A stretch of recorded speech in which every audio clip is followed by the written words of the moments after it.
Ayan na. So luto na yan. Tatanggalin natin yan. So ito na lang natira yung adobong atay. Ayan.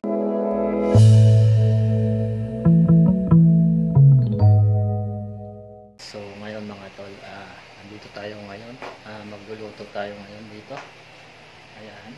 So niluto natin ngayon ay alright, sinigang, and then pitada.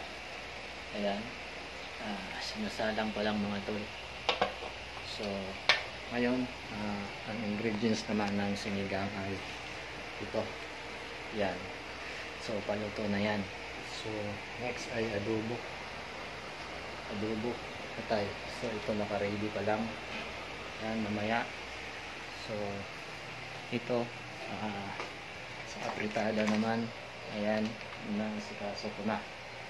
Alright, so hindi pa luto, hintayin natin mamaya.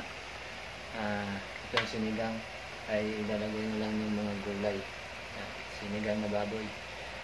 Alright, so ngayon mga tol ay luto na yung sinigang. Alright, so tanggalin natin yan. Susunod na natin yung adobong atay.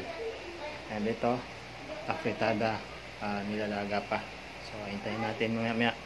Let's go.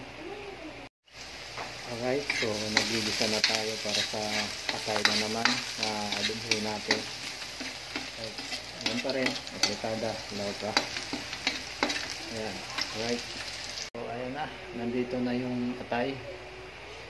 Ayan, napakuluan. And fritada pa rin, ilaw pa rin. Ayan, pinapalambot natin yung patatas. Let's go. Ito, tapos na yung afritadang chicken natin mga tol. Ayan na. So luto na yan, tatanggalin natin yan. So ito na lang natira yung adobong atay. Ayan, so let's go. So tapos na yung adobong atay natin. Yeah. So tatanggalin na natin yan mga tol. Alright. Masarap.